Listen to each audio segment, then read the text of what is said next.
N'hésitez pas à aimer ce témoignage, à le partager sur vos réseaux sociaux, à vous abonner à la chaîne et à activer les notifications pour recevoir les nouvelles lectures.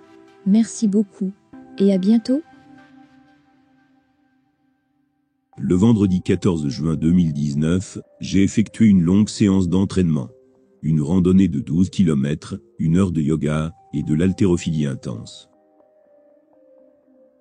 Au cours de la dernière série de mouvements d'haltères, j'ai ressenti une douleur vive dans la partie supérieure de mon cou droit et une légère douleur près de la base de mon crâne du côté gauche. J'ai immédiatement rangé les poids et essayé de m'étirer, car j'avais l'impression que mes muscles étaient trop contractés. Rien ne semblait aider, alors j'ai fini par prendre un antidouleur, et j'ai décidé d'y aller doucement les jours suivants. Mais la douleur s'est aggravée avec le temps, et le jour de la fête des pères, le dimanche 16 juin, je me suis réveillé avec une douleur plus forte, et j'ai dit à ma femme que nous devions aller aux urgences, parce que c'était peut-être quelque chose de plus grave qu'une simple foulure.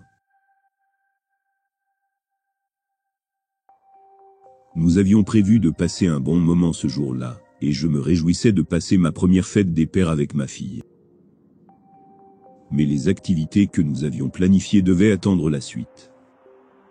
Lorsque ma femme se préparait à partir, et que j'étais en bas avec le bébé, la douleur s'intensifiait, et j'ai pris ma tension artérielle, qui était assez élevée, environ 180/90. À ce stade, je ne me sentais pas trop nerveux ou anxieux, mais j'étais définitivement inquiet. Et après 10 minutes, ma vision a commencé à se brouiller, et la douleur m'a frappé comme un gorille sautant d'un immeuble, avec mon cœur battant la chamade. J'ai demandé à ma femme de descendre. J'ai sorti mon téléphone portable, et lui ai dit d'appeler le 911. Ma voix s'est troublée, et je me suis effondré sur le sol, ma vision étant réduite. La douleur était insupportable. Je n'avais jamais ressenti de douleur à cette échelle auparavant, et j'ai eu l'impression que ma tête allait exploser, avant que ma vision ne devienne noire. À ce moment-là, j'ai eu l'impression d'être mort, ou du moins plus proche de la mort que je ne l'avais jamais été dans ma vie. Alors que je me préparais à ce qui allait se passer, une paix absolue m'envahit, et j'entendis une voix dire « Tout va bien se passer. Détends-toi ». Ce n'était pas ma voix, mais celle d'un homme plus âgé, ou d'un enfant fleuri des années 60, qui me disait de me détendre, parce que tout allait bien se passer. En d'autres termes, un hippie. Je ne savais pas qui parlait, et je n'avais jamais entendu cette voix auparavant, mais elle me semblait familière et rassurante. Je me sentais connecté à elle, et à tout ce qui m'entourait. Lorsque j'ai lâché mon environnement, j'ai eu l'impression qu'une partie de mon ego était morte, et que tout ce qui se passait dans ma vie, et tout ce qui s'était passé jusqu'à ce moment-là, avait un sens parfait pour moi. Puis la douleur s'est arrêtée pendant une brève seconde, et j'ai pris conscience de ce qui se passait autour de moi. J'étais de retour dans mon propre corps. Je ne sais pas combien de temps ça a duré. Ça aurait pu être quelques secondes, mais j'ai aussi eu l'impression que ça aurait pu être plusieurs jours. J'étais dans un royaume clairement mystique ou surnaturel. Je me sentais chez moi. Mais je n'étais pas dans un lieu physique. C'était comme si les lois du temps, de l'espace, du lieu et de la matière étaient suspendues, et que tout était simplement une expérience consciente entière, qui est limitée par nos sens réducteurs d'humains.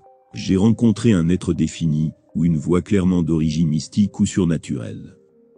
J'ai entendu une voix qui me disait que tout allait bien se passer, que ce n'était qu'une petite partie de ma vie, et que je devais simplement me détendre. Elle m'est parvenue sans son, mais plutôt par une communication télépathique instantanée, comme si le passé et le futur n'existaient plus. Cela m'a fait penser à l'un de ces hippies stéréotypés, que l'on voit à la télévision, mais plus aimant, plus connaissant, et en fait plein de paix et d'amour. J'ai aussi compris que j'avais besoin de me détendre, dans ma propre vie par la suite. La douleur est revenue après un moment, mais elle était plus facile à gérer. Même si elle était de la même intensité, comme si je pouvais simplement l'ignorer. Je ne pouvais pas bouger du tout, et ma parole était brouillée, mais j'avais une parfaite clarté d'esprit, et j'ai pu dire à ma femme ce qu'elle devait dire au téléphone. Puis je lui ai demandé d'appeler quelques amis et membres de la famille pour qu'ils viennent, car je savais que j'allais aller à l'hôpital, et je ne voulais pas qu'elle soit seule. J'ai pu vérifier si je présentais les symptômes d'un accident vasculaire cérébral, et je n'ai pas pensé que cela pouvait être le cas, car la paralysie était présente des deux côtés du corps, mais mon visage ne s'affaissait pas. Je me sentais également extrêmement lucide, et plus conscient que je ne l'avais jamais été dans ma vie. Malgré la douleur, et l'incapacité de bouger, et d'articuler mes pensées par la parole. En fait, j'étais très calme pendant tout ce temps, et je ne me sentais pas du tout en danger. Après l'arrivée de l'ambulance, ils ont pu m'asseoir, mais mon corps a commencé à avoir des convulsions, et à trembler de façon incontrôlable. Après environ 10 à 15 minutes, j'ai pu me lever et marcher jusqu'à l'ambulance, avec de l'aide bien sûr. Et j'ai pu atteindre l'ambulance, et me rendre à l'hôpital, où j'ai pu obtenir un certificat médical. Dans l'ambulance, et à l'hôpital, j'ai été frappé par une nouvelle paralysie. Je n'étais pas effrayé, juste reconnaissant et heureux d'être en vie. Le premier médecin a pensé qu'il s'agissait d'une crise de panique, et a tout de même demandé une IRM et un scanner, qui se sont tous deux révélés négatifs. Je suis sorti de l'hôpital peu après, et on m'a ramené chez moi. Au cours des semaines suivantes, j'ai eu l'impression que je devais encore m'habituer à mon corps.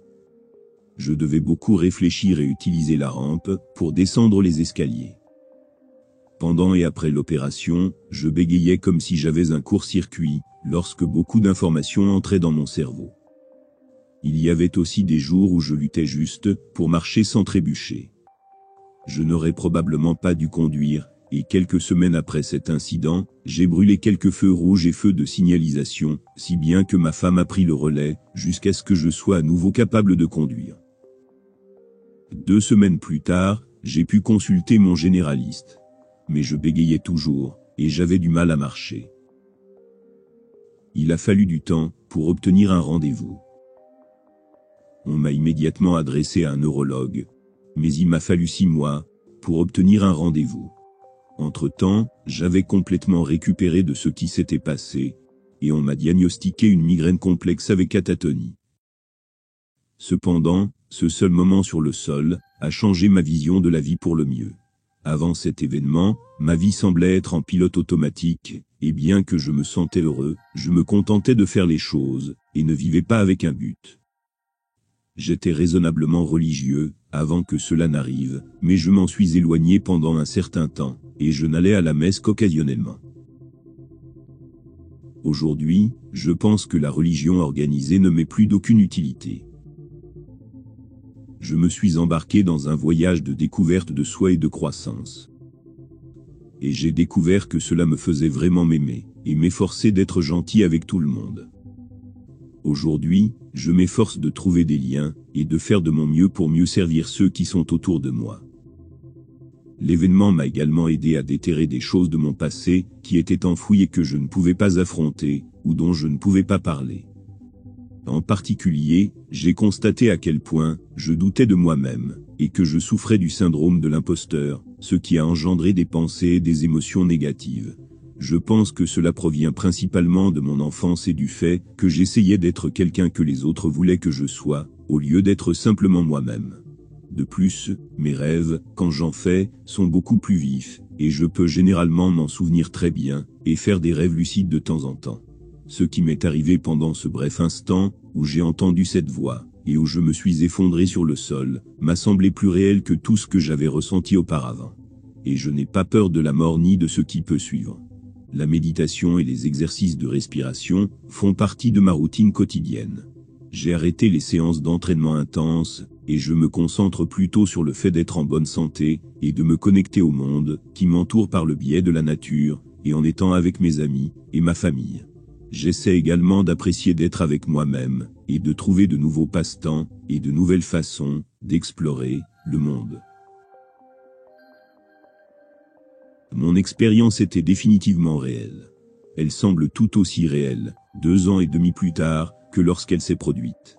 Et oui, aujourd'hui, je me sens plus proche des gens, et j'évite les dogmes, et les institutions trop rigides. Une vie après la mort existe incontestablement, et je ne pense pas que nous mourrons vraiment, car je sais que nous sommes tous connectés à la source de vie, dans l'éternel présent. N'hésitez pas à aimer ce témoignage, à le partager sur vos réseaux sociaux, à vous abonner à la chaîne et à activer les notifications pour recevoir les nouvelles lectures. Merci beaucoup. Et à bientôt.